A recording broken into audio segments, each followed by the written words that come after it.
Hello and welcome back. Today we're going to be reading A Good Person by Kirsten King. In my last video, I read Heap Earth Upon It by Chloe Michelle Howarth, which uses the same painting on the cover as A Good Person does, though in my opinion, in a better way. I don't like the font on this one, and I wish that the title wasn't center aligned and that they went with either bright pink or bright green for the text. I also really do not like that spine because it has this dripping heart eyes emoji that throws off the entire vibe of the rest of the cover. But I thought that it was kind of interesting that these two books, published so close together, both used the same painting with big bold fonts on top, and I wanted to read them both, and here we are. I am 100-ish pages into A Good Person, and let me tell you, that emoji on the spine was an omen of things to come. That was not put there by accident. Elephant in the room, if you've ever seen me before, I did not get a perm. My hair has gone curly. It's a long story. I'm just asking that you give me patience and grace during this difficult time as I try to figure out how to make it look good. Thank you. So, A Good Person follows the worst person ever.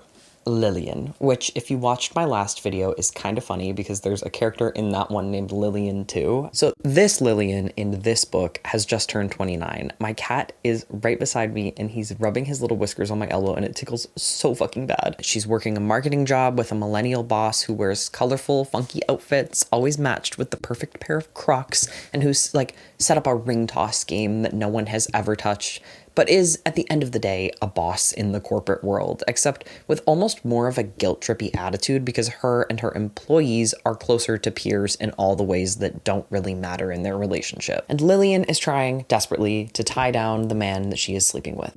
I will not be using the word situationship because for some reason that word gives me the heebie-jeebies, but that is probably what you would call it. She can't get him to commit because she has the worst personality ever. Now, before we get any further, I do need to tell you, I need to give you a little glimpse into the way this book is written.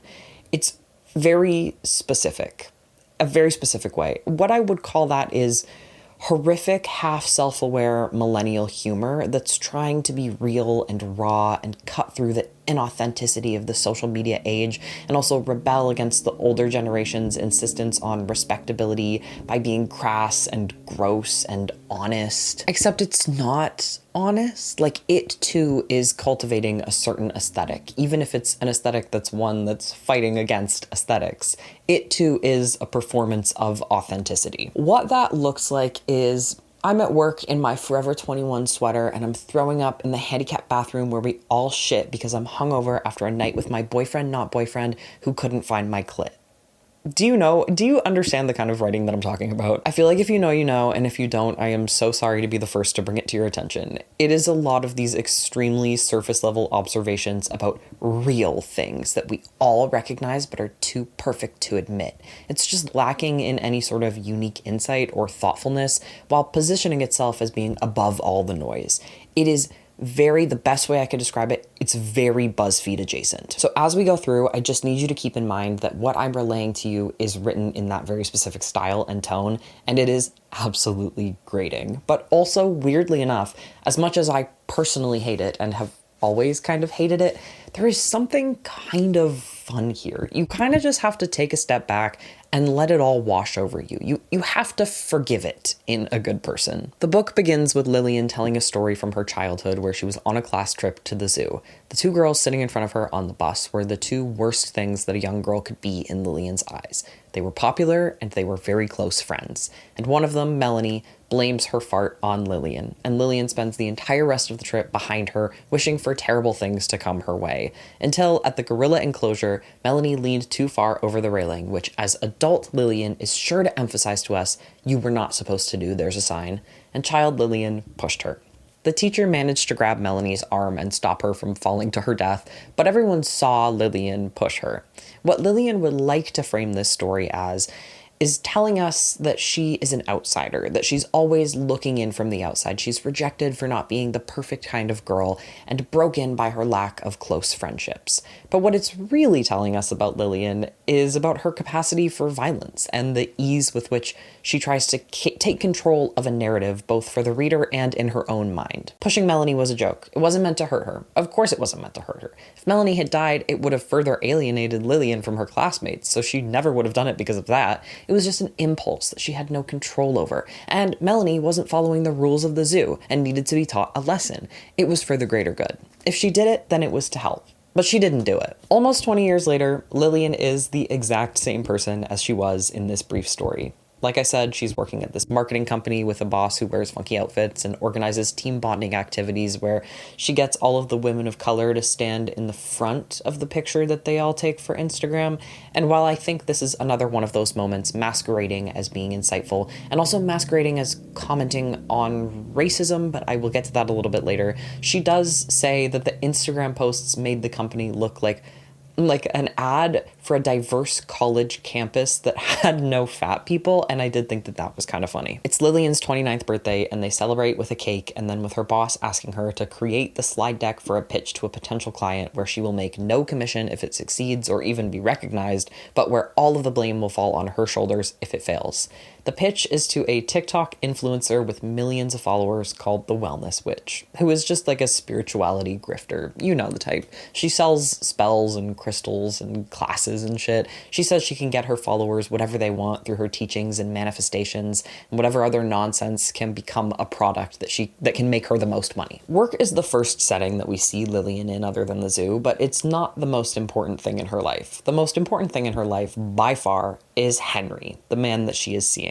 She remembers first meeting him in a bar she was at with her coworkers, all of whom she, of course, does not like.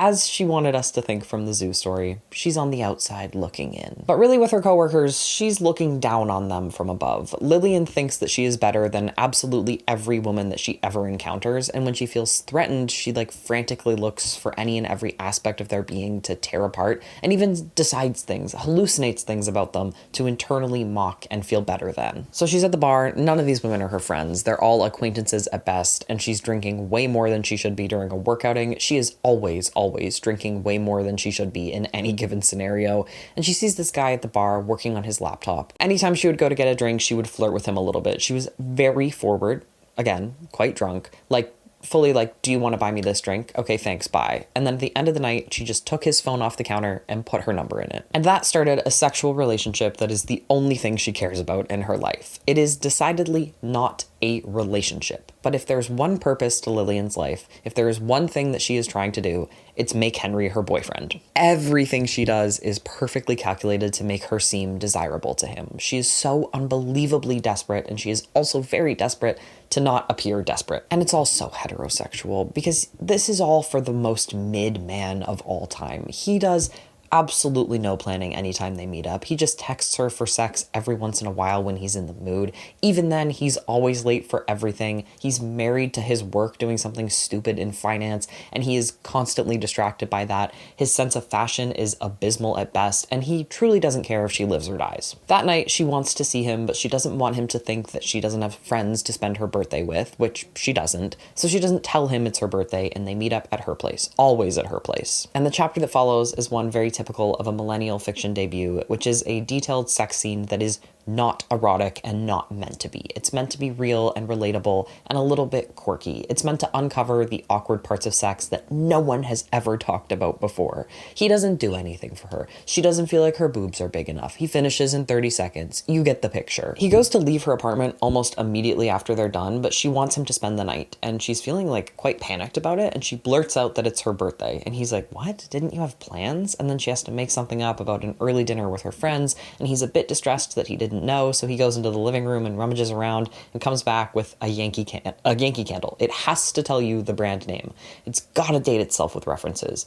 Already by this point in the book, we're maybe 20 pages in, it has referenced Squid Game. So know that. 2026. It has referenced Squid Game. Even though he does still leave virtually immediately after they have sex, the modicum of effort put in with lighting her own candle from her living room for her makes Lillian think, I will make him love me no matter what.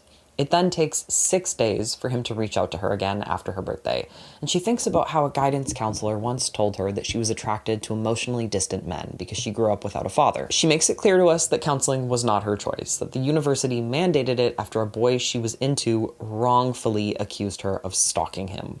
The story was that she had the code to his dorm and he kept hinting that he liked surprises. So she bought a mini turtle at PetSmart and then broke into his dorm and waited for him there completely naked. And when he came back in, he was with his parents because it was parents' weekend. She says that he was too embarrassed to admit that he loved the whole thing, so he claimed that she was a stalker. As she's thinking about this, her phone finally buzzes, but it isn't Henry. It's her friend Jamie asking to grab drinks. Lillian says yes, as long as she can pick the bar. And she, of course, picks a bar at the perfect distance from Henry's place that it would be very convenient were they to want to get together, but isn't close enough to be weird. Henry doesn't know it, but it is weird because it's super out of the way for both Lillian and Jamie. But Jamie would do anything to appease Lillian. She is the perfect person to be Lillian's friend. She is an easily manipulatable pushover who would do anything to make Lillian happy and will put up with all of her bullshit. Lillian keeps Jamie under her thumb and walks all over her, and no matter what, Jamie is always there to fall back on, to use when Lillian needs attention, to talk at but never listen to pay for drinks, to give advice but only what Lillian wants to hear, to confirm that she is the hottest, funniest, smartest, most interesting person in the world. Lillian theorizes that this is because Jamie is a lesbian and is in love with her, but she is so unlikable and so big-headed that it's hard to see a world in which that's true. So they meet, Lillian gets there first, Jamie walks into the bar after her, and Lillian motions for her to grab a drink from the bar. She sits down with the drinks, asks, "How are you?" and Lillian launches into a diatribe about everything happening in her life, which really just has to do with Henry and their relationship still being undefined. Lillian drinks 4 glasses of wine while Jamie is barely tipsy, and she's having a great time telling stories and talking about their college days and entertaining Jamie, but more importantly, she says, entertaining herself. And then she gets a text from Henry. She sets a timer for 10 minutes, and when the 10 minutes is up, Jamie starts putting on her coat and getting ready to leave. And Lillian is like, "What are you doing? We can stay." And Jamie knows her place and says, "I think we're done for tonight." And she leaves, and Lillian goes to meet up with Henry. This time, for the first time, at his place. His roommate is finally not home. Henry's apartment is surprisingly nice and put together, and every little detail, like a nice housecoat or good sheets, Lillian chalks it up to his mother's touch. There's obviously some gender politics with that, and it's really showing an understanding on Lillian's part that Henry is not actually a valuable or desirable man. Anything worthy of praise in his life must be the doing of a woman. Like, literally all he's got going for him is that he has a penis that he's willing to put inside her, and she on some level does know that, and yet it doesn't stop her from crawling around on her hands and knees begging for him. Henry, like Lillian, is drunk. He has been drinking because he's had a terrible day at work. He's been passed over for a promotion, and a woman who has been at the company way longer than him got the job instead. And he keeps implying that this is because of affirmative action. And Lillian keeps thinking that she wants to prove that she's a good white person, but this isn't the right moment to do it. This is the race thing that I mentioned earlier. That makes it seem a little bit bigger than it is. There isn't a race thing, which is kind of the problem. She's trying to satirize white feminism, but there isn't more thought put into it, and it ends up getting a little bit tired. All these, once again, very shallow observations about white women who use issues of racism to virtue signal is just coming across as another kind of virtue signaling. It comes up often enough, and there's so little engagement with it or thought put into it that it just, I don't know, it feels a little disappointing. So he's all sad, and he's also kind of showing some true colors, and she's trying to make him feel better and be girlfriend material. She starts by trying to initiate sex, and he turns her down, so she asks him what she can do to make him feel better, trying to sound like a girlfriend would.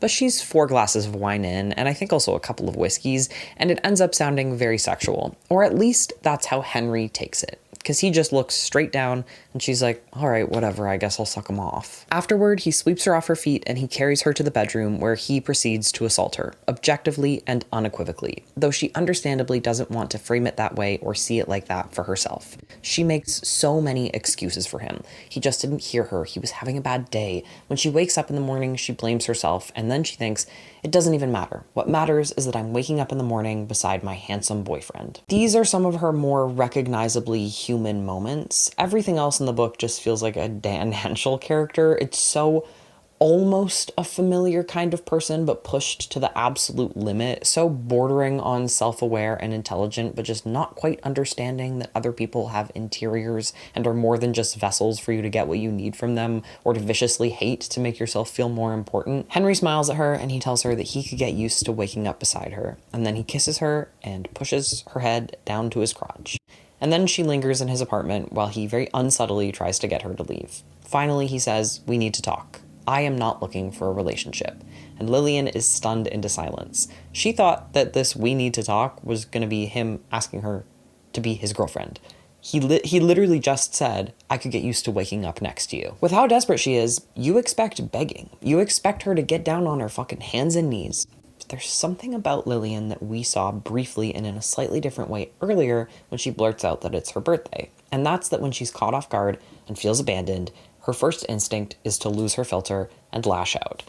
This is unexpected, but it's also a lot better than the groveling that you anticipate, especially because of how absolutely terrible of a dude Henry is, and how obviously he's used her until it was time for him to move on to better things, while having never given her anything worth her time or energy. Lillian's reaction starts with the rage of, "I just sucked your dick. What happened between 5 minutes ago and now?" And then it turns very quickly into, "You're not even that hot, and you're going bald, and you come in 3 seconds.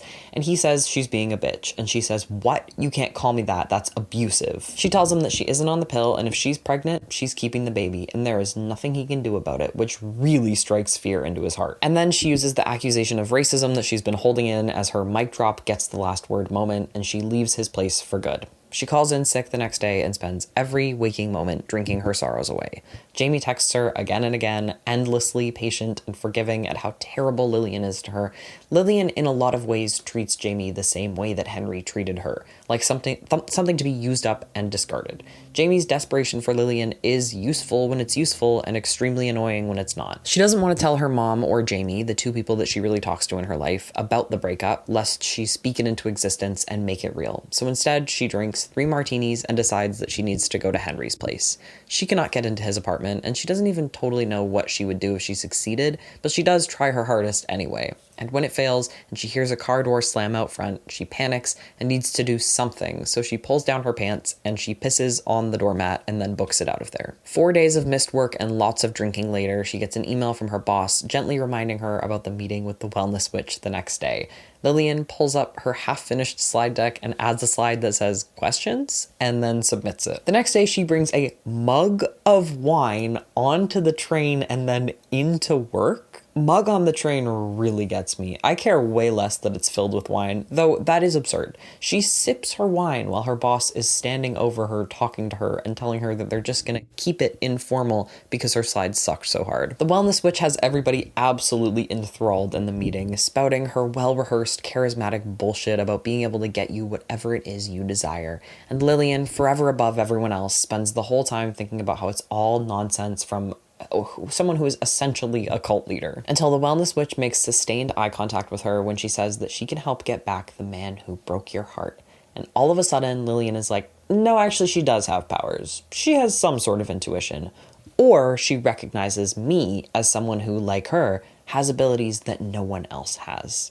Lillian has always thought of herself as innately different and better than, so this is perfect for her self-perception and confidence. She invites Jamie over to her place that night and finally tells her about the breakup that wasn't really a breakup, and when Jamie questions whether Henry was even a good guy or was just using Lillian for sex, Lillian does what she always does, and defaults to treating Jamie like it was her first day on Earth. They get drunk, like drunk, and as you might expect an emotionally stunted woman in Lillian's shoes to do, she starts waving her phone around going, I'm gonna call him. Jamie tries to talk her out of it, but Jamie is perhaps the #1 most powerless person in the world. So Lillian gets Henry on the phone. In her inner narration, she has not really seemed to understand that all the cruel things she said to Henry were her severing all ties. She just thinks that she needs to convince him to want a relationship. But then when he gets on the phone and he sounds angry and asks if she has called to apologize, she's like, oh, he just needs me to be the one in the wrong so that he can be absolved of all of his bad behavior. If that's what it takes, I will do it.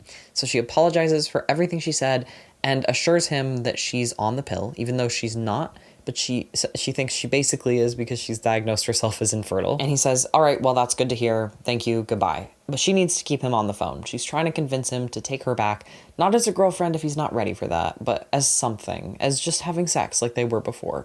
Of course, he's hearing none of it. He's like, there's no way. You are so mean. You're such a mean person. I don't want to see you again. And she says, I have a feeling you're going to regret that. And then he hangs up. So, naturally, Jamie and Lillian search up the Wellness Witch's videos and they perform a hex. this hex scene is unfathomably brand name focused. They use that same Yankee candle I mentioned earlier and a thread from an old Forever 21 sweater, and they print out his picture on Elise, Lillian's roommate's HP inkjet printer. It's hard to understand what this is achieving here. This book feels grounded enough in a really specific time and place. It doesn't need to date itself with the tiring brand names that can be almost a little bit alienating to a non-American audience. With how it's used here, it's a very cheap way of creating atmosphere while trying to be funny and ironic and relatable about it, and I'm like, unbelievably tired of the whole relatability thing in this book. Not even just in this book, but in contemporary fiction generally right now. I get it, bro. We are all inauthentic, and you only you see it, and you're gonna call it out, and we're all gonna laugh, and we're gonna go, haha, I do that. Now how about say something that's beautiful and true? They do a hex with all their branded items, and I guess that is it. It's like the irony of this supposedly ancient knowledge being carried out in the modern day with modern items, but this brand specificity thing is not isolated to just this scene, so I don't know. I might be reading into it too much. Whatever. In doing this hex, Lillian wants to hurt him, not to get him back. She says, I wanted him to be sterile and probably never have sex again. I wanted him to be single forever. I wanted him to get a deep, painful pimple in the middle of his forehead that never went away. I wanted him to poop his pants at work. I wanted him to miss the train by 3 seconds every single day on his commute. Maybe I wanted him dead? That felt extreme, but after 2 bottles of wine, it somehow seemed better than running into him at a bar. She ends up saying, I want him to hurt like I hurt, and I want to be the last person that he's ever with. They complete the hex, and then at Jamie's insistence, she sends him a message saying, you're gonna get what you deserve. Jamie leaves, and Lillian is too amped up to sleep, so she steals an Ambien from her roommate, Elise, who she hates, despite knowing that she has no reason to, that every reason she can come up with could be said about herself, like that Elise has no goals or aspirations, is in a dead-end job, doesn't do much, and also knowing that Elise is a pretty damn good roommate who put up with her COVID Zoom African drumming classes that she did in the living room and doesn't care when she has guests over and generally deals with her extremely abrasive and mean personality. The next day at work, Lillian has the absolute worst hangover of her life. She finally calls her mom to tell her about Henry, who of course her mom thought was her boyfriend. Lillian had been reluctant to call her mom because she is known to blow things out of proportion. As you might expect from someone like Lillian, her mom is also a character. For example, her mom has fed her the line that the two of them are both uniquely empathetic people who feel things more strongly than everyone else, which Lillian has built her personality off of in some ways. She tells everyone she has ever met that she is an empath. She goes so far as to say she was voted most empathic in high school, which I noted because it's so patently bullshit. It really makes me wonder what her peers think of her. Lillian says, I didn't receive this award and it probably didn't exist, but no one bothered fact checking, which is so funny because like it really seems like she has no concept of other people having minds that work. She just trusts that they believe whatever is in front of them. Like she has no theory of mind. No one fact checked because they all knew that it wasn't true, because that's not a superlative. And even more so because Lillian is comically not empathetic. Like it's actually a little bit too unbelievable how little empathy she has. It's funny how she's displaying this lack of empathy in her story about telling everyone how empathetic she is. After her and her mom commiserate over Henry being an asshole because he went to Brown, she hangs up and she finds a series of frantic texts from Jamie, who is freaking out. Jamie is always sending her series of texts, but this time it seems a little bit bigger. Before Lillian can decide what to do, Jamie is calling her. She answers the phone. She's very short and rude with her. She's like, I am at work. But Jamie says, did you see the Globe article? I am going to keep you hanging for a second here while I complain. This is a very high tension moment. This is a major turning point in the book. So the writing needs to be so tight. And instead here, this is the first place where I think it objectively falters a little, where there's this repetition that feels undeliberate. This scene and Lillian's character generally are so big, such bold choices, that I think it's even more necessary than in other books for the writing to stay very strong, and it doesn't here. Jamie asks, did you see the Globe article? And Lillian thinks, I didn't have time to talk about whatever Boston Globe article Jamie was referring to. So first, I hate that she clarifies that it's the Boston Globe like that. It feels like clunky exposition in a book that has already made it very clear that it takes place in Boston. It's like, so Boston to be like, by the way, don't forget we're in Boston. And then what I hate even more is that after just a few sentences of thinking about what the article could be, she thinks, I didn't have time to speculate on whatever this breaking news might be. Now, I'm not picking on the contradiction because I don't think that there is one. Her speculations are very mundane things that Jamie shouldn't be bothering her with. It's very much giving the vibes of like, should we tell everyone? Should we throw a party? Should we invite Bella Hadid, right? What I don't like is that the first sentence of this paragraph is, I didn't have time to talk about whatever Boston Globe article Jamie was referring to.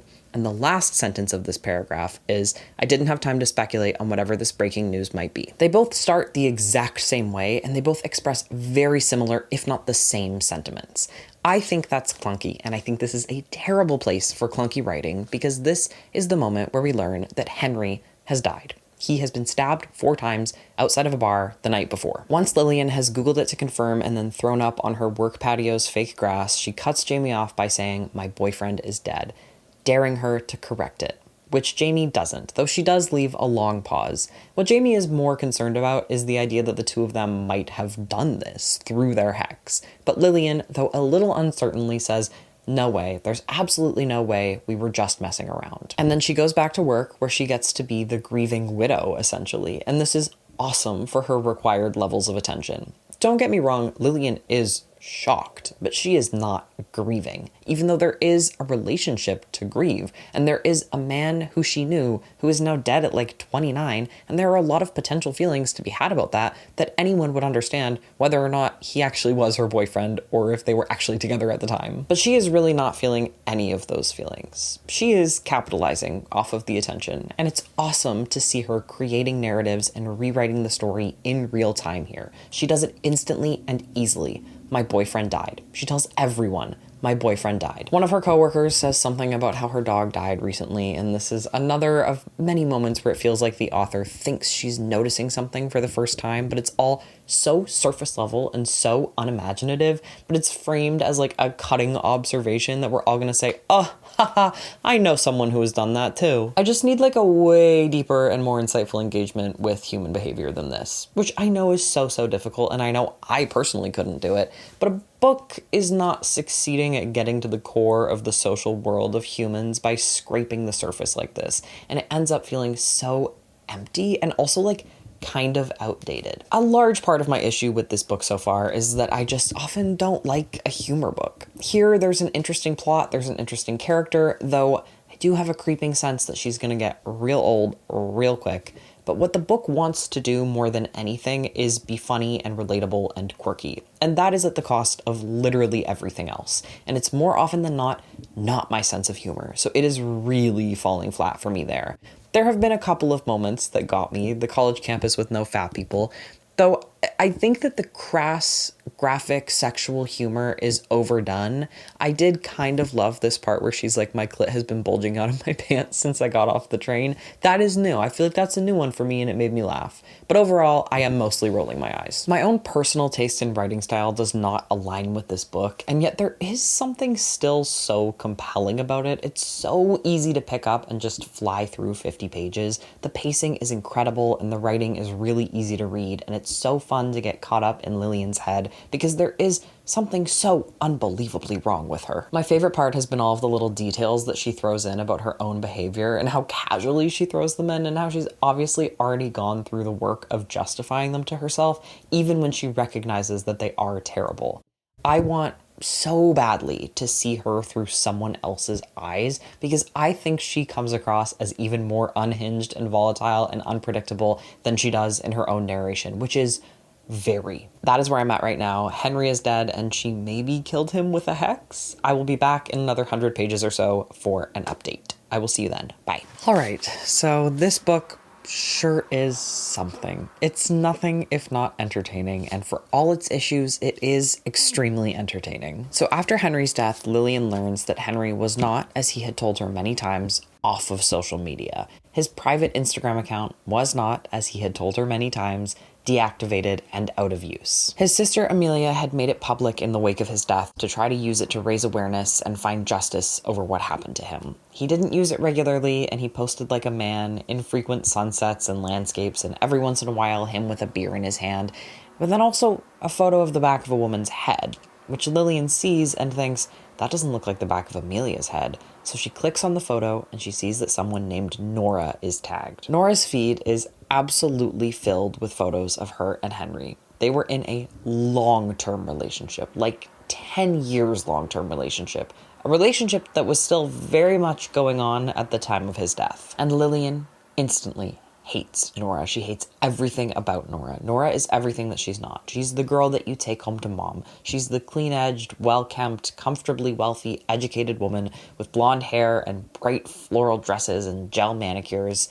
She's not the down for anything, kind of a disaster, kind of an alcoholic, wild party girl without people to party with that Lillian is. She is Henry's girlfriend. And Lillian thinks, that means that I was not. She starts freaking out and she immediately pulls up her notes app to draft a message to Nora. She always needs to lash out when she's caught off guard. Her message starts with, I just want to tell you who your, or I guess I should say our, boyfriend really was. But before she can type more, she gets a call from the Boston Police Department. She goes back and forth on whether to pick up and what would happen if she didn't. And she says, and remember this for just a second here, that she decided the best course of action would be to pick up the phone. So she does, and the police ask her to come down to the station for some questioning, and they say ASAP, which makes her panic and wonder if she needs a lawyer. She goes back and forth, and then she says, I decided the best course of action was to act like any innocent person would act. These sentences are like a page apart. I think that's way too specific of a structure to repeat like this so close together, and it's far enough away that the second one just seems like a mistake that slipped through. Again, in this book with such strong choices, even smaller mistakes seem glaring. They're blown up. It really all has to feel deliberate for it to properly work, and that goes right down to word choice and sentence structure. I think this could be a little bit more forgivable in a book that wasn't doing things in the way this is doing things. Does that make any sense? Before Lillian heads down to the police station, she needs to get rid of the evidence of the hex. So she opens an incognito tab and she Googles how to get rid of evidence. At the time I read this, I thought that it was trying too hard to be a funny roll your eyes at this main character moment, but I've actually warmed to it looking back. I actually do kind of think that's hilarious and I fuck with it. Lillian doesn't really think that the police want to talk to her because her hex killed Henry, but also on some level she does seem to believe a little bit that she might be arrested because of the hex itself. Though she knows that probably more likely they want to talk to her because of that final message that she sent him, you're gonna get what you deserve. She tells her roommate Elise that she has to go to the police station because her boyfriend is dead, and Elise is really caught up on the title of boyfriend, not the like stabbed 4 times part. She's like, really?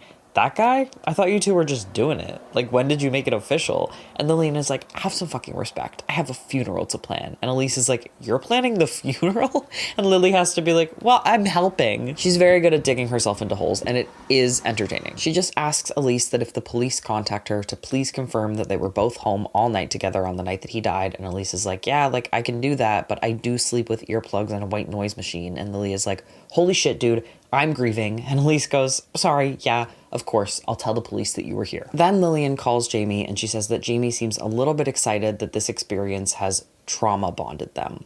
Pet peeve of mine. That is not what that term means. I'm sure you can make the argument that King is trying to make some commentary about how Lillian is abusing Jamie, but I think it's obvious that she has just taken what she thinks trauma bond means and gone with that. It's kind of like, and this might be a niche complaint, but the term inshittification, that means something way more specific than just things getting shittier, and it drives me up the fucking wall how people have just taken like the root of the word and intuited what it meant, but then they're wrong. Like they've just totally co-opted it and they just use it to mean something totally different than what it actually means. It gives me secondhand embarrassment every single time. Stop using terms wrong, and also start naming things better, because that is part of the problem here too.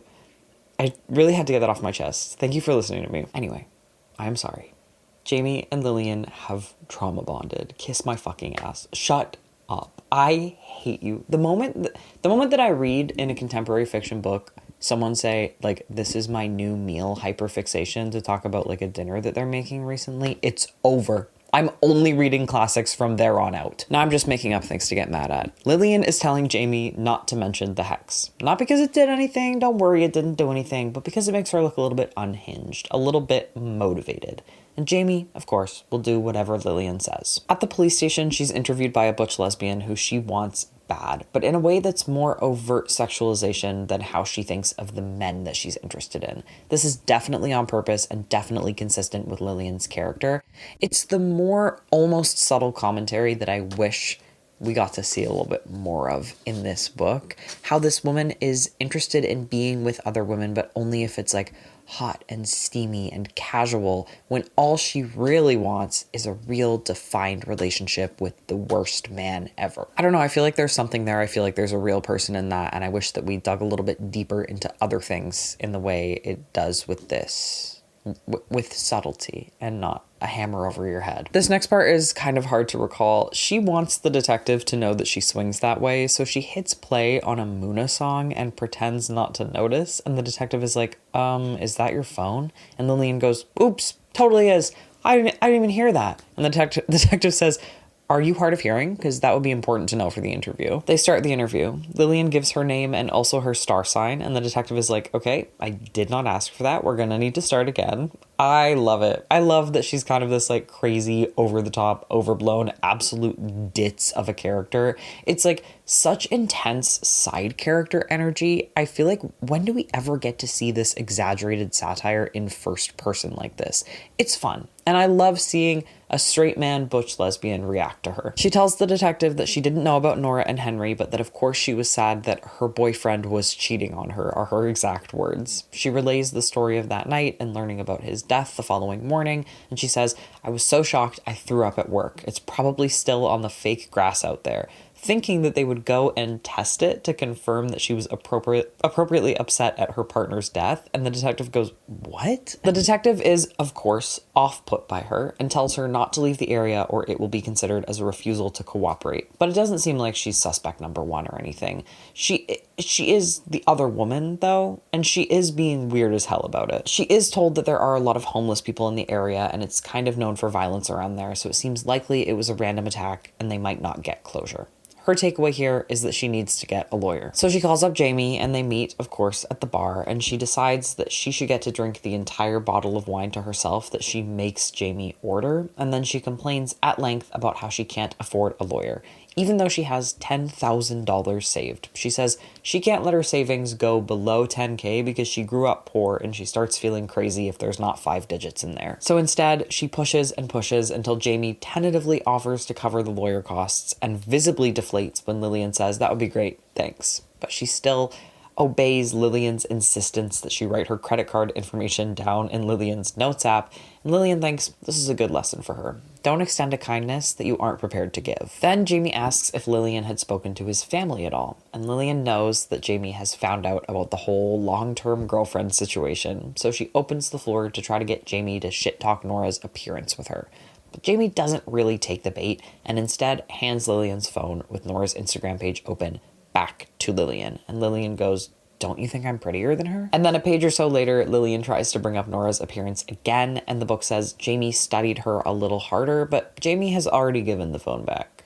That, I think, is kind of a plot hole. Not a plot hole, but a continuity error. Lillian, to her credit, I guess, finds one of the cheaper law firms in Boston and chooses a man named Hector to represent her. He's a quiet, serious family man, and she spends their entire consultation wondering if he will cheat on his wife with her. This is not a man who has represented anyone other than, like, the party at fault in a fender bender. So he's already in way over his head with the whole murder situation, and even more so with the whole Lillian as a person situation. She tells him all about her relationship with Henry, but leaves out everything that makes her look suspicious and heavily leans on the idea that Nora is the one that's suspicious. She goes back and forth on it, but she does end up telling him about the hex. She's been so worried about people finding out about the hex because they could think it makes her look guilty, but she hasn't considered that sharing it out loud in this context, like a confession, as if his death did possibly have something to do with this hex, makes her look absolutely unhinged, way more than doing the hex in the first place does. And Hector is not into the whole hex thing. He is a good Christian man and he does not fuck with the occult, but he does agree to represent her. So the next chapter is The Wake, held at a hockey rink in Henry's hometown. Lillian forces Jamie to let her borrow her Prada dress, which you have to assume must not be funeral appropriate just because of who she is as a person, and then she has to wait in line forever at this wake. It seems like Henry was really well loved, and this is a huge inconvenience for Lillian, especially once the flask that she is openly drinking from runs out.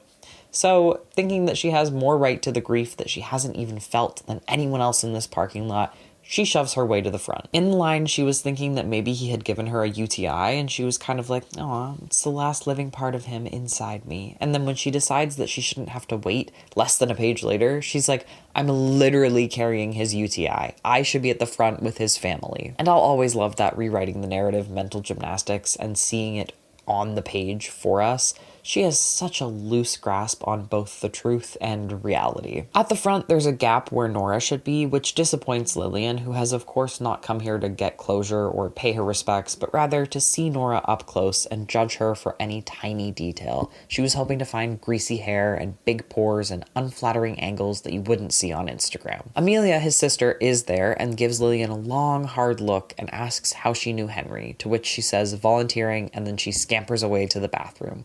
When she gets in there, she's relieved that she's alone because she rips a huge fart in the toilet, and you just know that she's gonna come out and find Nora. And of course she does. She's mortified about the fart, but it gets worse when Nora says, "Lillian, I know who you are. I found you online after I read your text with Henry. Are you here to apologize to me?" And Lillian thinks, what?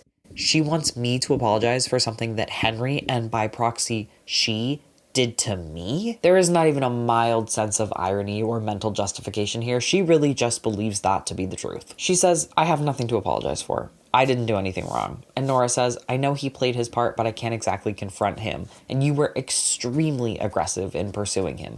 You would text him over and over with no response. You sent him so many random nudes." And what do we think she does in this situation?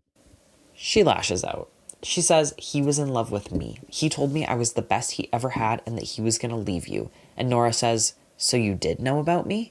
And Lillian is like, fuck. And she tries to backtrack, but she's dug herself into a hole with that one. They get into a screaming match that, of course, only involves screaming from the one side. Nora is asking her to leave, and Lillian is shouting, "He wanted me, not you. You weren't good enough, and your sex life was probably dead." And then Amelia and Henry's mom burst into the room and tell Lillian that she needs to leave now or they're calling the police. And Lillian thinks how devastating it is that this is how she's meeting his family, so far from the dinner that she envisioned where they all got on wonderfully. And then still she says, "It's not my fault your son couldn't keep his dick in his pants." And she leaves. And her lawyer is mad. They did end up calling the police and reporting an altercation because it was at his wake. And it obviously makes her look terrible. He advises her to talk to her mom about what's happened so that she's ready if the police want to talk to her. Lillian makes sure to call her mom on a busy bus ride so that everyone can listen in on her juicy conversation and see how brave and resilient she is. Her mom freaks out, but not in a way where it seems like she's considering her daughter's feelings in this situation. Who's to say whether that's because she knows Lillian doesn't have any or because she herself is similar? Probably a mix of both. In what is my favorite chapter so far, though I do still think it has its issues, we have Lillian perusing Nora's Instagram, something that she does regularly. She sometimes even jerks it to Nora's photos, so psychoanalyze that if you feel like it. That's not the part that's my favorite, so don't psychoanalyze me. What I adore and thought was great is that Nora has written an article for Teen Vogue, and we get the full text of the article, and it sounds exactly how this article would be written in the real world. "My boyfriend died. Then I found out he was cheating on me." Other than a few notable exceptions that I'll get to that I think push it too far for the story and border on ruining it, this article has the exact cadence, style, tone that you would find in any online article with a similar subject matter. Like this whole "something happened to me and now I'm a writer" kind of thing. It's so amateur, it's so clickable, but then you only really stick around for the drama because there's nothing else worthwhile about it. It is really good. Like she says, "When he offered me a solo cup full of beer, I couldn't help but feel like I was accepting a drink from my future husband. It felt like destiny, serendipity even. Later that night, after drinking one too many Miller Lights, we kissed. We never stopped kissing after that." That's perfect. Are you joking? It's just so how any person would write it, you know? Like, it's so bland. I feel like this is how I would write it. King has pretty perfectly, in my opinion, captured the voice of someone who is not a writer, and I can't imagine that's easy for a writer to do. She writes about how she'd recently got a new job that kept her away from their shared apartment, by the way, in the months before his death, and she says, while I was working to establish myself in my new position, Henry was establishing a relationship with someone else. Awesome. Okay. You are so needy. Come here. Hi. Come here.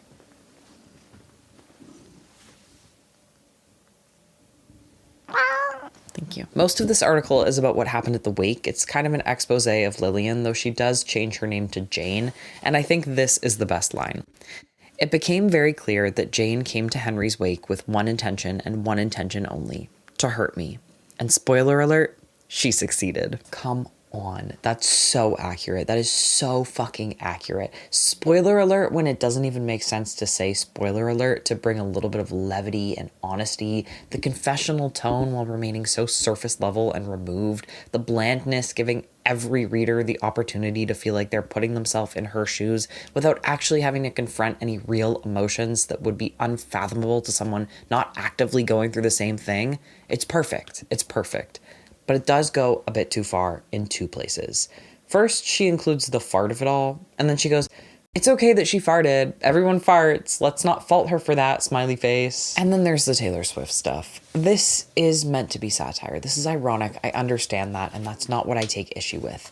I just find it way too unbelievably and ridiculously exaggerated. She says, I am a feminist, so I won't waste time detailing all the ways in which we're physically different. Like our queen Taylor Swift says, I refuse to pit women against each other. And then the article ends with her saying, let's all be Taylor Swifts in a world of Janes.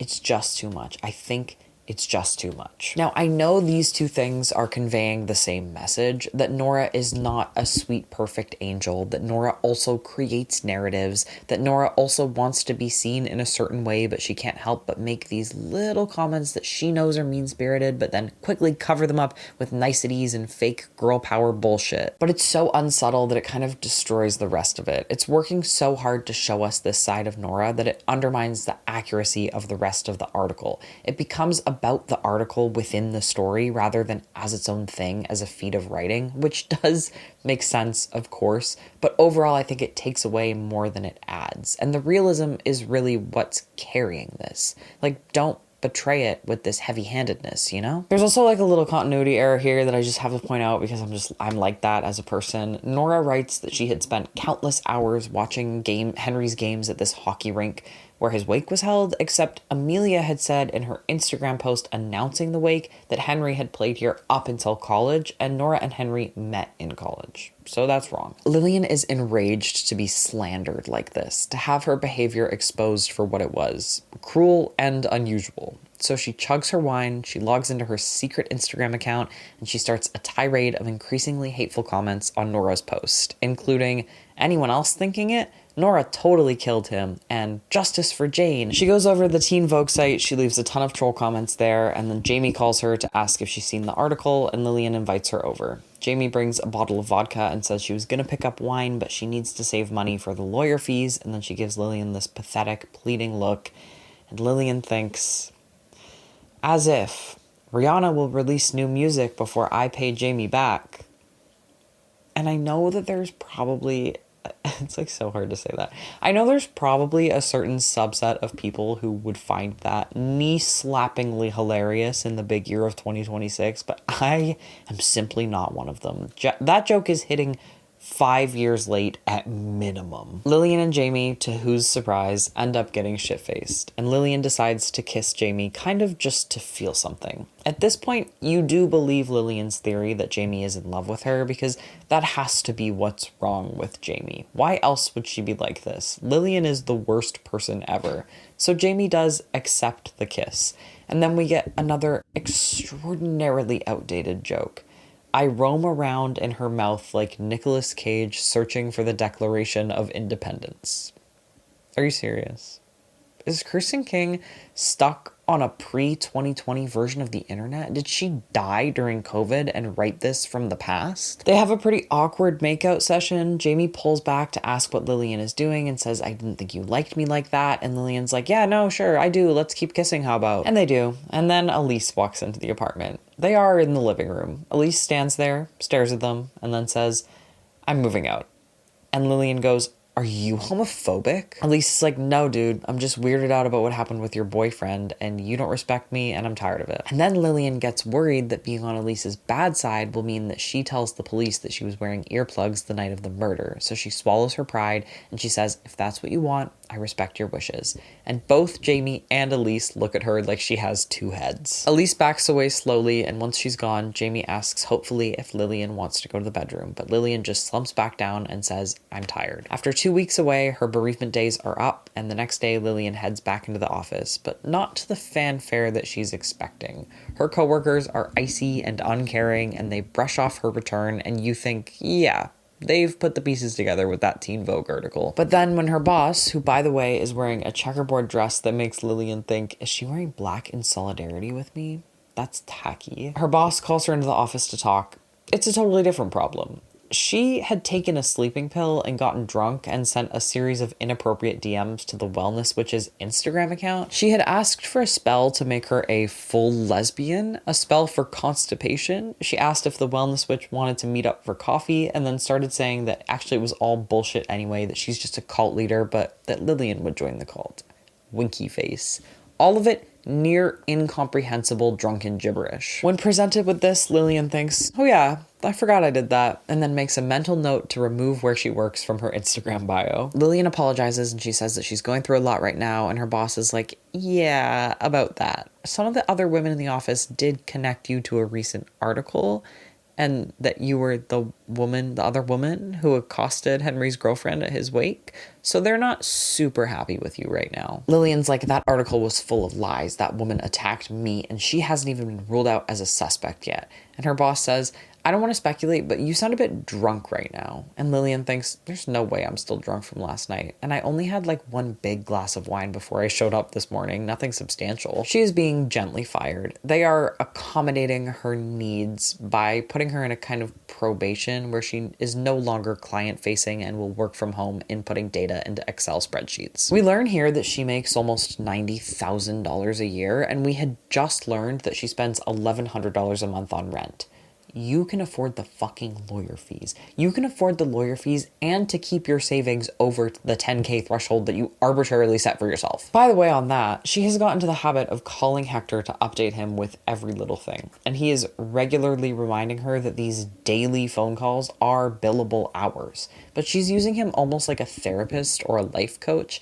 If she thinks to herself, I'm gonna go back to work, and Hector says it's a good idea to spend your days busy, she's like, well, my lawyer confirmed it, so it must be true, and I must be doing the right thing, and I must have all the right ideas. The police have contacted Hector to tell him that Lillian needs to come in for more questioning, and her and Hector meet up beforehand and discuss all of the off-limits subjects, which include my sex life, Nora's shitty haircut, Henry's mother's crow's feet, my theories about Henry's stab wounds, me being put on work leave, and the amount that I drink. She is fucking audacious. Exhibit B on that. They go down to the station and the cop asks her if she wants something to drink, and she says, can I have a sparkling water? These are the kind of little details that I love the most, where she does something that is both mundane and completely bananas. Like sparkling water, very normal drink. Unfucking believable to ask for it in a police interrogation setting. The police want to know more about the altercation at the wake. That's why she's here. Lillian sticks to the claim that Nora confronted her, attacked her. One of the detectives asks if Nora was being aggressive, and Lillian is like, oh my god, they're thinking it too. I knew she killed him. She's doing way better after his death than before. She's gaining followers and losing weight. The two best things that could happen to a woman. After she's done pointing the cops at Nora while making herself look more guilty than she is, her and Hector leave and she tries to get him to go out for drinks with her, and he's like, absolutely not, I'm going home. I think their dynamic is kind of hilarious. He's just endlessly baffled by this woman. Like, he doesn't know what to do with her at all, but he's stuck fielding her phone calls and putting up with her because she's paying him, and then he's not even equipped to do what she's paying him to do. A few days later, Lillian's alcohol tolerance has got so high that she can't numb herself anymore, anymore, and she spends a lot of time thinking about her possible culpability in Henry's death. Though she's sure it was Nora's doing, she thinks it would be best to absolve herself, and the only way that she can do that is by talking to the wellness witch. She attends one of the wellness witch's classes, which she barges her way into without paying the $40 entry fee. She's all huffy when she gets in there because everyone has a yoga mat and none of the promotional material said to bring a yoga mat, so she has to lie her jacket down on the floor and use that instead. And then one of the event organizers comes up to ask her if she'd like to just use one of theirs, and she points to a massive stack of yoga mats in the corner of the room. Lillian can't admit that she's an idiot, so she gets up on a high horse instead. She says, "No, I don't want to use one of those. Those are terrible for the environment, and they prevent you from being grounded and in touch with the earth. I will not be using one."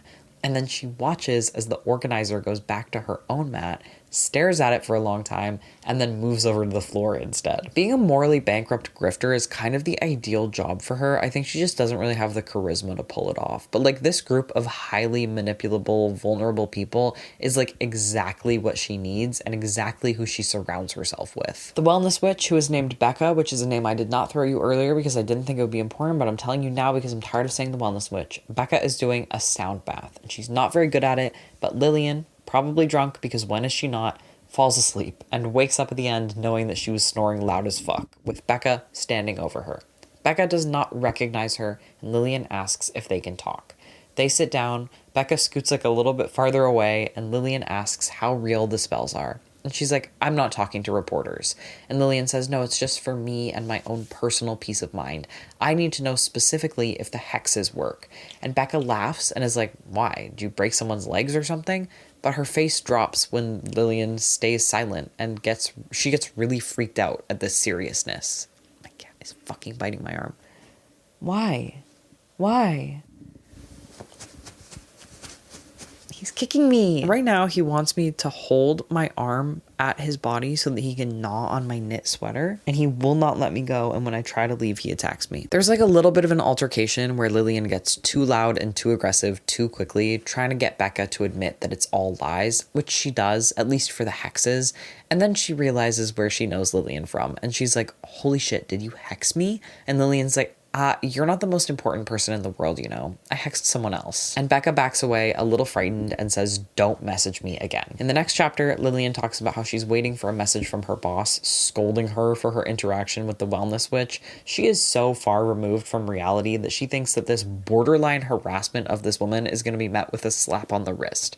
She's already been put on leave. Like, she can't ever envision herself being in the wrong or deserving the consequences of her actions, even when she does admit that she reacted too strongly or got worked up too quickly. Girl, you are fired. You are not getting a message scolding you. You're getting a meeting with HR and you're getting escorted out of the building. She hasn't spoken to Jamie since the kiss, which is about what you would expect from those two. She's lonely and she's bored, so she asks Jamie to come over, but she doesn't get a reply, probably for the first time ever. So instead, she turns to her secret Instagram account, where she harasses anyone and everyone remotely related to Nora, like a podcast that Nora is positively engaging with. Mostly, though, it goes straight to Nora, message after message, sometimes comments, sometimes DMs, endless accusations of being Henry's killer, cruel comments about her appearance, jabs about Henry's family hating her, until finally Nora messages her back, and she says, "Lillian, you need to stop this. It is so obvious that this is you." And before this panicked Lillian can think of how to respond, Nora says, "I want to talk to you. Let's get a drink." And that is where we're going to leave it off for now. There's like 80 more pages left in the book. I am very curious to see where King takes this because she's clearly a really plot-forward writer. It is starting to feel a little bit one-note to me. Like, I get it. Lillian is unhinged. She has no belief in or concept of anyone else's feelings. She herself doesn't really seem to feel emotions that aren't rage or jealousy. She does stuff with no awareness of how it comes across, and she thinks she's the center of the universe. But, like, we got anything else in the fridge? Or is this all we're going to be working with for the whole time forever? I don't know. It's fun. I'm entertained. It doesn't need to be more than that. It's just like very much a beach read to me at this point, and that's fine. I just think that it has potential to do more, and I hope to see that happen, but I'm not really getting my hopes up. I will see you when I finish with it. Goodbye. All right, I am done with A Good Person. Let's talk about it.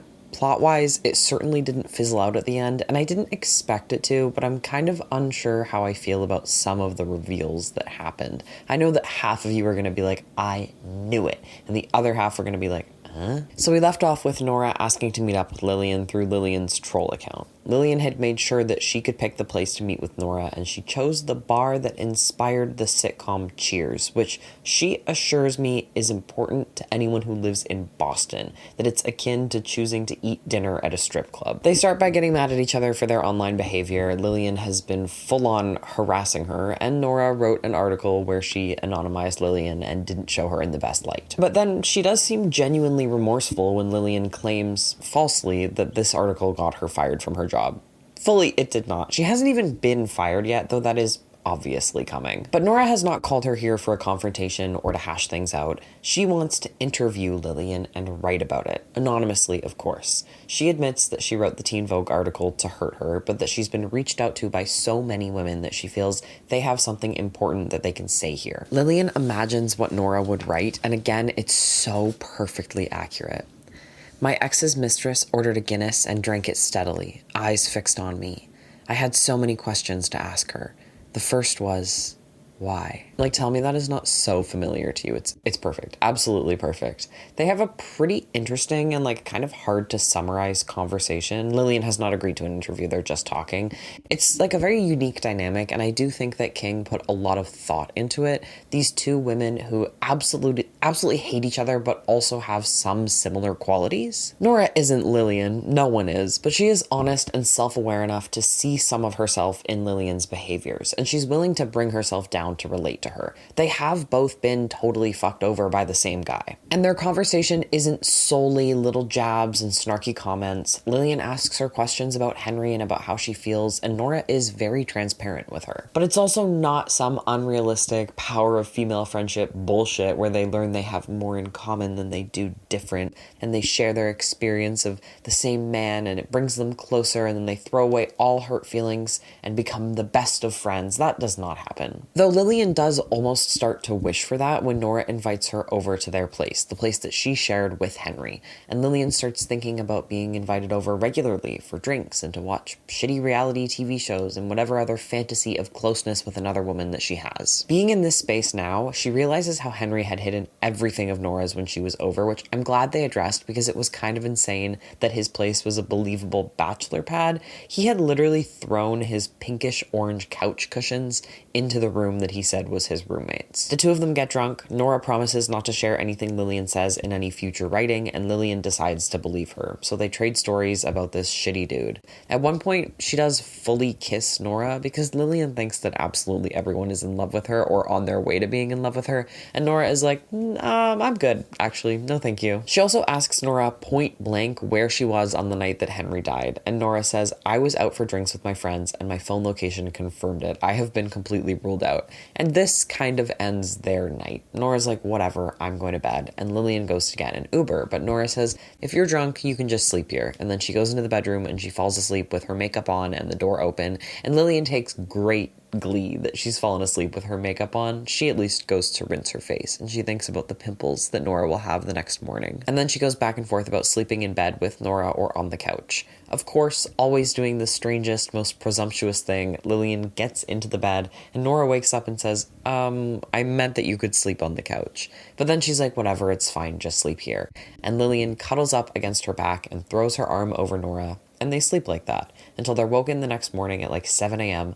to a phone call from the police. Nora is obviously receiving some big important news, and Lillian is pissed that the police didn't call her as well, and then also pissed that Nora won't put the phone on speaker. But she finally learns after Nora hangs up that a homeless man has been arrested for attacking someone in the same area, and that this will probably bring an end to the active investigation into Henry's case, whether or not they can prove it was this guy in particular. And it's flimsy, and it's not closure. This guy threw a rock at someone, which I think anyone would argue is a far cry from stabbing them 4 times, but it is going to be probably as close to closure as they're going to get. They both know it, and Lillian can feel the only thing that was connecting them slipping away. She imagines what Nora's life will be like, dating again after an appropriate amount of time has passed, marrying a man basically exactly like Henry, having bright blonde children, and then she thinks, maybe I'll be okay too.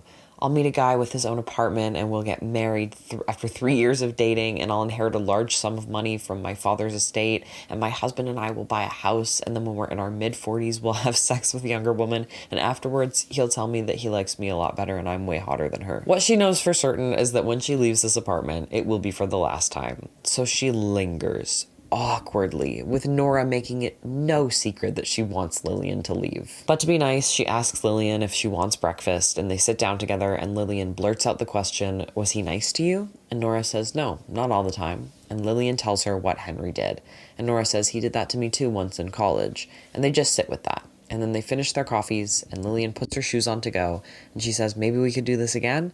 And Nora's like, "Yeah, maybe we could get coffee or something." And Lillian knows that this is a rejection, that getting coffee lacks any intimacy or desire for closeness, and yet she still desperately says, "Should we find a day?" And Nora says, "Why don't we play it by ear?" So Lillian leaves, but not before Nora can stop and ask her if she peed on their doorstep, which Lillian denies. I find this a little bit of a disappointing end to Lillian and Nora's relationship, not because I wanted them to be friends or because I think that it's unrealistic, but because I wanted to see the article that Nora would have written. I feel like that would have been the perfect way to give us a reprieve from Lillian's grating, unreliable narration, and a true glimpse at how she's perceived by other people. Like I've said, you really get the sense that she comes off even crazier to everyone in her life, despite how easily and matter-of-factly she relays her absurd behavior. She would be so interesting to see from someone else's perspective, and I feel a little bit cheated that it was teased and then we never got to see it. I actually can't think about it too much or I get upset. A character who you know is unreliable, who you watch create self-favoring narratives out of thin air, but who also displays an honesty and candidness when recalling her own behaviors,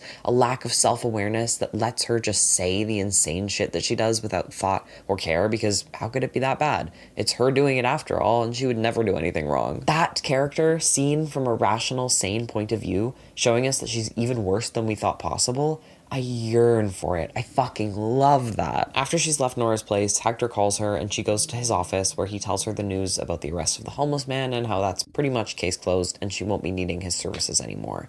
The total cost is just shy of $5,000, which she happily charges to Jamie's credit card, Jamie, who she has not spoken to since the kiss. Then Hector gets serious and he says, "Now that it's over, can I ask you something? Did you kill him?" And Nora's like, "With my hex?" And he says, "No, actually. Did you actually kill him another way? Elise told me that you took one of her Ambiens and that the door was unlocked when she woke up that morning." And she's like, "Don't be stupid. The worst I've done on Ambien is send some social media messages that I don't remember." She makes one last rejected pass at him, and then she leaves his office, opens up her phone, sends a hateful message to Nora, and then finds a letter of termination in her email. And she's in genuine disbelief that Becca has ratted her out. She puts her shaking hands in her pockets, and she finds a business card for psychiatrist that Hector had given her. And she's like, "I guess I don't have anything else to do. Maybe the psychiatrist will diagnose me with something that I can blame all my problems on, and then I won't have to take responsibility, and I can maybe even sue my job for wrongful termination. Why don't I go have an appointment?" And here we do get a little bit of what I wanted out of the potential interview with Nora, but it's just not quite what I was looking for. It is, though, the sane, rational, clinical perspective of Lillian. Lillian, who sits down and basically just vomits up everything, talks for 45 minutes straight, tells the psychiatrist the entire story in her very Lillian way,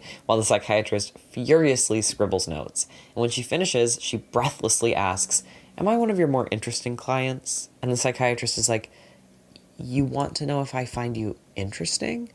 And she says, I think you assume you are one of, if not the most interesting people in the world." And Lillian's like, "Yeah, of course I do, but I don't see how that's a bad thing." The psychiatrist asks her what she's looking to get out of therapy, and she says, "I really just need someone to talk to about all the crazy shit that's been happening in my life, and maybe give a letter to my work." And the psychiatrist, who I'll tell you is named Dr. Cohen so I can stop having to say the psychiatrist, she says, "Do you think there's any responsibility on your shoulders for what happened at work?"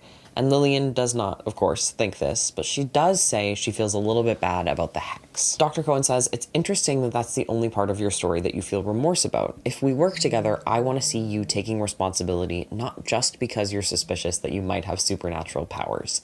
Your behavior shows a pattern of narcissism and a victim mentality. And that as you might expect, goes over like a lead balloon. It does not take Lillian long to work herself up into a state where she is fully screaming at the psychiatrist. She starts with, "Why do you hate me?" and then moves on to, "Your shoes are ugly, and you have overgrown chin hairs, and the paint job in here is hideous, and you're horrible at your job, and you need Botox, but it's probably too late anyway." And she manages somehow to not get actually physically violent, but she does come close. And then she storms out of the room and doesn't pay and leaves a long-winded Yelp review about how she felt threatened and Dr. Cohen is one of the most sinister people she's ever met. Her phone rings right after she posts this, but it's not Dr. Cohen. It's finally Jamie. They meet up, of course, at a bar. Lillian wonders if this will be about the kiss, about her feelings for Jamie or Jamie's feelings for her, about the bill from the lawyer, an apology from Jamie for being delusional and thinking that she had a chance. She starts their meeting by taking a shot and then monologuing about the kiss and how she sees the way that Jamie looks at her, but it's better if they just stay friends. And Jamie says, "Actually, this isn't about that.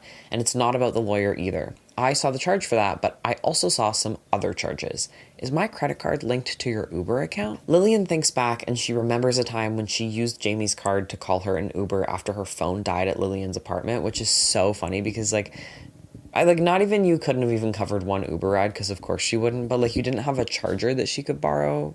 Sure, dude, whatever. I think we all know where this is going, but Lillian is confused. She's like, "I can pay you back if you're gonna get all weird about it." And Jamie tells her that there was an Uber charge on the night that Henry died, and Lillian's stomach drops. Jamie asks to see her Uber history, and so she taps around aimlessly on her phone for a minute, unable to actually look and see if it's true, and then she lies, and she tells Jamie that it's a charge for the same amount from the night before. But she, of course, won't let her see it, though she's begging for Lillian to give her some peace of mind.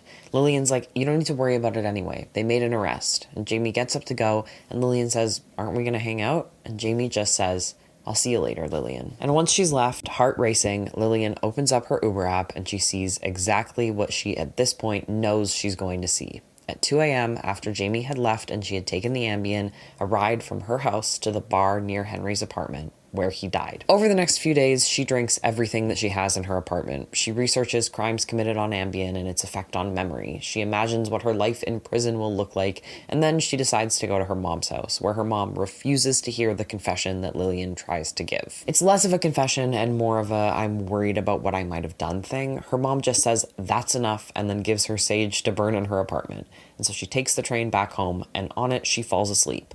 And then, in kind of the lamest way you could reveal this, as she sleeps on the train, she just remembers that night. She remembers drifting in and out of consciousness in the back of an Uber. She remembers showing up to the bar in thin pajamas. She remembers having a big handbag and knowing that everything she needs is inside it. She remembers falling asleep standing up, leaning against the outside wall of the bar. She remembers the fear in Henry's face. She remembers following him home as he tries to get away from her. And she remembers remembering why she brought the big handbag and pulling out the important thing from it.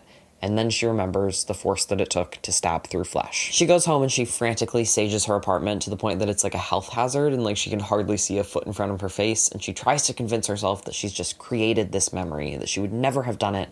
And then she tries to convince herself that she did do it, but that Henry deserved it and it was the right thing to do. And she had saved herself and Nora and many other women from a terrible, evil man. And actually, she was quite brave. At one point in her cleansing ritual, she's standing in her bedroom and she gets this overwhelming deja vu. She's looked at the bedroom from this exact angle in this exact way before, and she knows where she hid it. And so she walks over and she pulls the bed out from the wall, and she almost falls over when she hears the sound of something clattering to the floor. It is a knife covered in dried blood.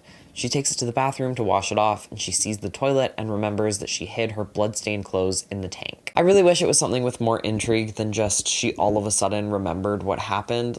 Even the moment where she gets deja vu in the bedroom is a little better than just she closes her eyes and it all comes back to her. I think I would have liked better if it had been more ambiguous. We know about the Uber charge and the unlocked door, but then nothing more. It's up to us to decide if it was her. Or maybe if it had gone differently, she hadn't remembered at all up until the end when she's presented with indisputable evidence, though I know that is harder to pull off, and I definitely don't get the sense that King wanted to really concern herself with the nitty-gritty details of police work accuracy, which I absolutely respect. I'm just imagining a scenario where Lillian is watching herself do it on CCTV footage or something, and I prefer that to this. I believe that Kirsten King has the imagination to have come up with something more than this kind of like flat reveal. I think that she should have given more space in the novel for this to unravel, and it would have made the whole thing a lot more memorable. As Lillian wonders what to do with the evidence, there's a knock at the door, and it's Jamie, who enters and immediately starts pacing and saying she's going crazy, she just needs to see the Uber history, she needs this peace of mind.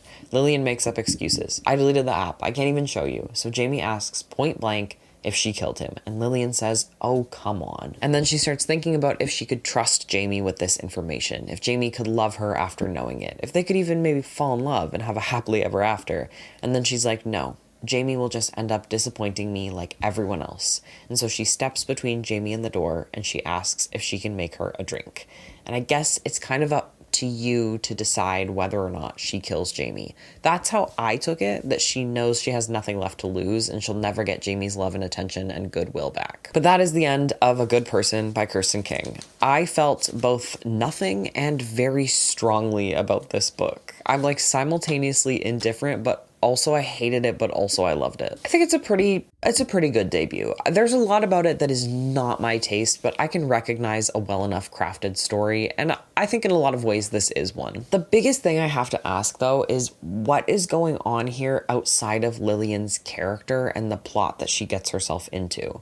It's fun, but that's all it is. It's utterly one note. There can't really be much of a downward spiral or a fall from grace or her increasingly getting worse, because she starts the book as the worst version of herself, as the worst version of anyone ever. There's no emotional catharsis, not even for Jamie or Nora or Hector, but certainly not for Lillian, who is so far removed from any emotion that you can't possibly connect to her, despite the attempts to throw in those relatable quips that I hate so much. It's like watching a train wreck that you also feel nothing about, that you're absolutely indifferent towards. Like, sure, it's interesting enough to keep me entertained, but I need something to sink my teeth into. There's nothing deeper to her. There is nothing being said with her character. She just is. And that feels a little bit worthless when you're doing it for 300 pages. And maybe King isn't trying to say anything with Lillian. I certainly didn't really see an attempt being made. And that is okay. This book is allowed to just be a good bit of fun. And I'd certainly rather my easy to digest, quickly plotted, quickly paced, hook you from the start books look like this than like a McFadden or a Hoover that's a beach read in the sense that it reminds you what's happening every 3 paragraphs, like you couldn't possibly have been keeping track of the very simple story. It is just where the book for me falls outside of the 4-star range and into the 3. Though I think also that it somehow manages to be better than the sum of its parts, and I don't really understand that. All of the things I really disliked, this persistent, dated, grating sense of humor, the shallow observations on the contemporary human condition that are touting themselves as new and unique insights, the unnecessary references and brand names, the general millennial humor debut tone and style, I did really dislike those. And in another book, they would be what I remembered most. But in coming up with that list, I had to really sit here and think about it. Even though I was annoyed by all of those things in the process of reading, I had many an eye roll moment. There were a lot of ways this wasn't for me, but still, I look back on it more fondly than I feel like I typically would. Like I said at the beginning, you kind of just have to let it wash over you. If you meet it where it's at, it's possible to have a lot of fun with this silly, rambunctious, ridiculous little book. And with how quickly it flies by, it's not like if you choose to read it, you'll be wasting a great deal of your time. If you don't have to worry about your first-person narrator experiencing emotions, things just keep happening and keep the reader wanting to read. And they do in this book. And King is very good at putting her character in situations.